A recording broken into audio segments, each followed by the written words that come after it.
नमस्कार, आप देख रहे हैं न्यूज़09। पिछले दिनों छराबड़ा के नामी विद्यालय में कर्मियों की तनख्वाह न मिलने को लेकर न्यूज़09 की टीम ने मामले को प्रमुखता से दिखाने का प्रयास किया था। इस बात को लेकर हम लोगों ने विद्यालय की प्रधानाचार्य से भी बात की थी, तो प्रधानाचार्य ने बताया था कि वह तो पहले ही स्कूल से त्यागपत्र दे चुकी है।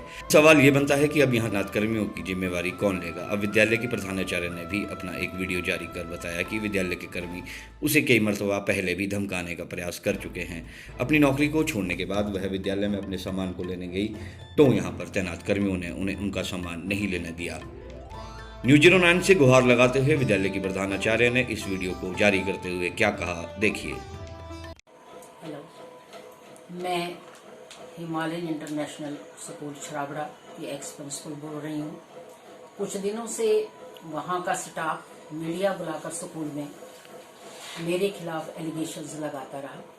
मैं सुनती रही। मैंने सोचा चलो कोई बात नहीं, लेकिन जब बहुत ज़्यादा हो जाता है तो तब बोलना ही पड़ता है। सबसे पहले तो मैं ये कहूँगी कि वहाँ से निकलने का रीज़न मेरा एकदम निकली मैं वहाँ से, क्योंकि 21 मार्च मैं चंडीगढ़ गई थी रिगार्डिंग सैलरीज बात करने के लिए मैनेजमेंट से। 22 संडे था जिसमें सोशल लॉकडाउन हुआ। 23 को मैनेजमेंट ने मुझे टाइम नहीं दिया मिलने मीटिंग के लिए, और 24 से टोटल लॉकडाउन हुआ। मैं वहीं बंद हो गई। मैं सिर्फ 2 दिन के लिए चंडीगढ़ गई थी। मेरा सारा सामान सब कुछ शिमला में पड़ा हुआ है, और मई एंड तक मैं वहीं थी और किसी तरह से पास बनाकर मैं घर आ गई। अभी जो 14 तारीख का मीडिया में रिपोर्ट आई है, और उससे पहले भी आया है जिसमें चैनल 9 में, तो मुझ पर जो एलिगेशंस लगे हुए हैं मैं उनका जवाब देना चाहती हूँ। पहला एलिगेशन सिक्योरिटी वाले ने लगाया कि मैडम ने फ़ोन ब्लॉक कर दिए, जबकि अक्टूबर फर्स्ट वीक तक उनके फ़ोन आते रहे। खेमचंद के आए हैं।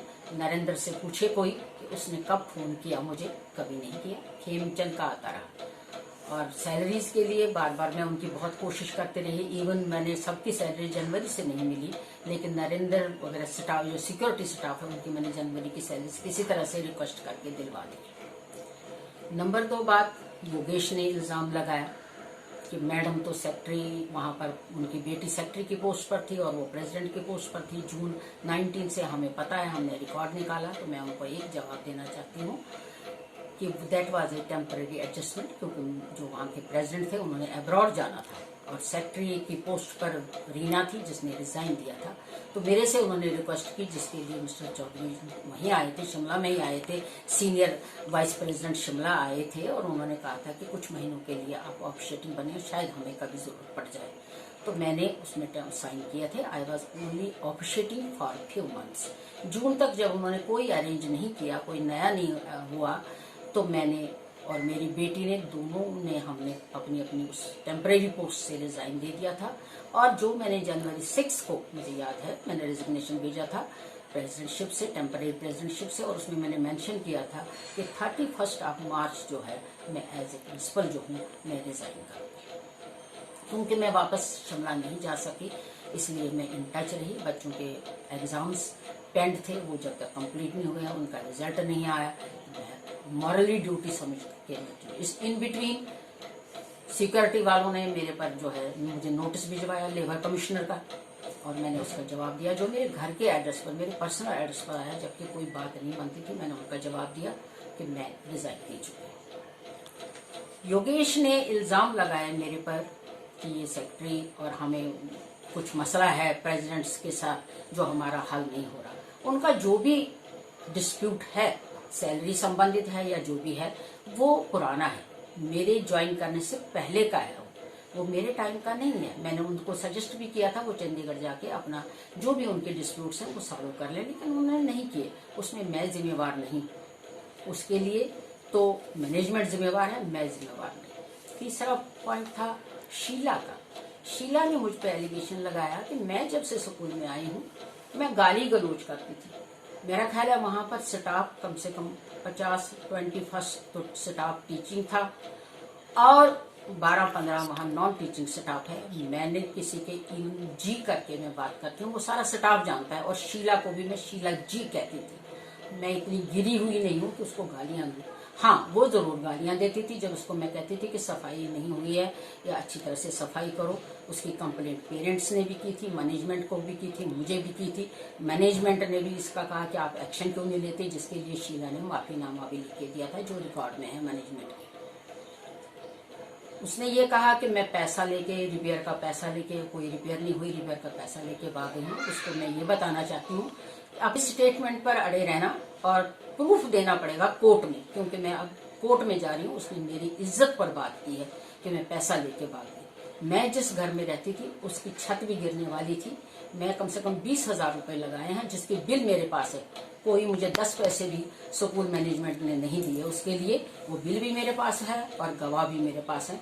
जब कोर्ट में पुट करूंगी उस वक्त उसे जवाब देना पड़ेगा। दूसरी बात उसने कही कि यहाँ पर तो क्या कहते हैं, उसने माहौल खराब कर रखा था। शायद वो भूल गई कि माहौल उसकी वजह से खराब था, मेरी वजह से नहीं। मैं काम चाहती थी, वो लोग काम करना नहीं चाहते थे, क्योंकि वहाँ पर कुछ टीचिंग स्टाफ, कुछ नॉन टीचिंग स्टाफ जो है वो इसीलिए बना हुआ है कि उन्होंने हेड्स को टिकने नहीं देना, हमेशा कॉन्स्पिरेसी करनी। और ये रिकॉर्ड है, वहाँ का हिस्ट्री है वहाँ के, आप पता करिए कि वहाँ पर कितने प्रिंसिपल बनते हैं। मैं तो फिर भी 2 साल रुकी, नहीं तो वहाँ साल, 1.5 साल, 6 महीने तक ही प्रिंसिपल रहता है, और तो रहता ही नहीं।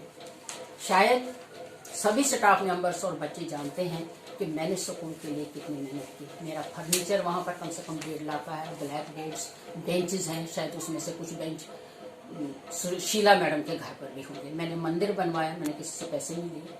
जो मैंने फर्नीचर लिया उसका पैसा मुझे किसी मैनेजमेंट ने नहीं दिया। मंदिर में मेरे कम से कम 4 लाख लगे। हर साल पूजा कराती हूँ, अपनी जेब से कराती थी मैं, साल में 2 बार।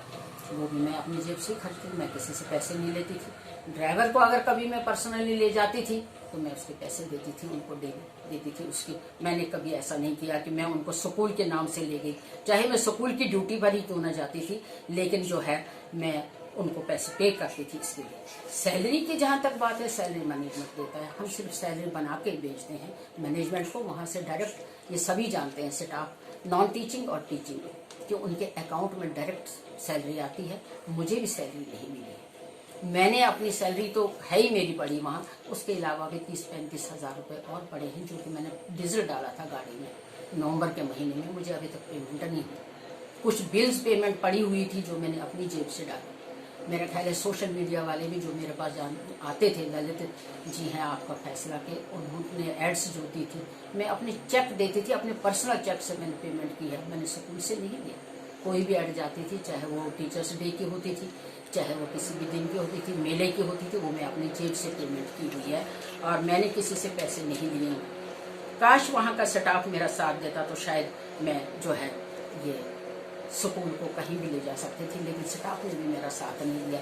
कुछ ऐसे एलिमेंट्स थे जिन्होंने बस तक स्कूल की बंद करवाई और मुझे इमरजेंसी में बस लगानी पड़ी, जिसका मुझे नुकसान भी होना पड़ा। मुझे अपनी जेब से खर्चे कई दिन तक देने पड़े। ये कुछ एक बातें हैं और जो मुझे कहना जरूरी समझा मैंने, क्यों, ताकि वो जो है अगर मुझे मेरे खिलाफ वो बोलते हैं तो मुझे भी इनके खिलाफ फिर जाना पड़ेगा। मैं, क्योंकि मेरे संस्कार ऐसे नहीं है। मैंने 35 साल तो गवर्नमेंट जॉब की है मैंने, एज ए प्रिंसिपल मैं रिटायर हुई हूँ, और 15 साल मैंने प्राइवेट एसोसिएशन जो हैं ये टीचिंग, उनमें भी मैं एज ए सेक्रेटरी और रही हूँ मैं, और मेरे आज तक मेरे दामन पे कोई दाग नहीं रहा है। मैंने जो भी काम किया बच्चों के बेनिफिट के लिए किया, बच्चों के लिए किया, और समर्पित हूँ मैं बच्चों के लिए और एजुकेशन के लिए। लेकिन अगर स्टाफ वहाँ का ही, कुछ स्टाफ टीचिंग और नॉन टीचिंग, वो हमेशा कॉन्स्पिरेसी करते हैं और टॉर्चर करते हैं। मैं मेंटली इतना टॉर्चर हो गई हूँ।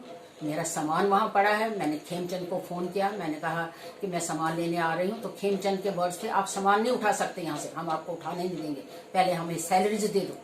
मैंने उनको कहा कि मेरा पर्सनल सामान है, मैं स्कूल का सामान नहीं उठा के जा रही हूँ, मेरा अपने सामान है, घर का सामान है मेरा। और उसके बाद खेमचंद ने फ़ोन करना बंद कर दिया, और मुझे डर है अगर मैं सामान उठाने के लिए वहाँ जाऊँ, क्या पता मेरे पर अटैक कर दें, हो सकता है, क्योंकि स्कूल कैंपस में तो वहाँ तो दूर दूर तक आकर मैं चीख भी मारूं तो कोई सुनेगा ही नहीं, वो तो मुझे मार भी सकते हैं।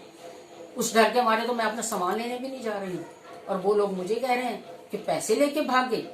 जरा आप मैनेजमेंट से पता करिए कि मैंने कितना पैसा लिया हुआ है, मैंने उनका लिया या उन्होंने मेरा देना है, ये तो मैनेजमेंट ही बताएगा या फिर ऑफिस रिकॉर्ड बताएगा। इससे ज़्यादा मैं कुछ नहीं कहना चाहती। Thank you and good wishes.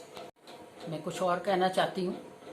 जो वहाँ स्कूल कैंपस में रहते हैं उनके लिए बिजली फ्री है, पानी फ्री है, यहाँ तक कि उन्होंने आज तक गैस तक नहीं यूज़ की, हीटर पर ही सब कुछ बनता है। मैंने बिजली पानी के लिए मेरी सैलरी से 2500 रुपये कटता रहा। मैंने बिजली पानी का भी पेमेंट किया है। मेरी ग्रैंड डॉटर पढ़ती थी वहाँ पर, कई पेरेंट्स के फीस माफ़ है, लेकिन मैंने अपनी ग्रैंड डॉटर का पूरे 2 साल पूरी फीस और जो भी डिपॉजिट्स थे वो मैंने सारे जमा कराए हैं। इवन बुक्स भी मुझे कभी फ्री नहीं मिली, मैंने बुक्स की भी पेमेंट की हुई है। तो मैंने क्या फ़ायदा उठाया और क्या पैसे लेके भागी, मुझे कुछ समझ नहीं आया। और मैंने इतना कुछ किया उस स्कूल के लिए, कभी मैंने ये नहीं सोचा कि मैं किसी चीज़ का बेनिफिट उठाऊं। लेकिन जिन्होंने बेनिफिट उठाया उन्होंने ही मेरा साथ नहीं दिया। मैंने बहुत कोऑपरेट किया स्टाफ के साथ, लेकिन वही मेरी जड़ें काटते रहे और सरेआम मुझे धमकियां दी स्कूल कैंपस में कि हम आपका जो है ना जीना हराम कर देंगे यहाँ शिमला में। आप लोकल थोड़ी हैं यहाँ पर जो आपका कोई साथ देगा, आप तो बाहर के हैं, आपका साथ किसने देना, हम लोकल हैं, हमारी कोई बुराई नहीं करेगा। आप बेहतर ये है कि बोरिया बिस्तर बांधो और यहाँ से निकल जाओ, वही आपके लिए बेहतर।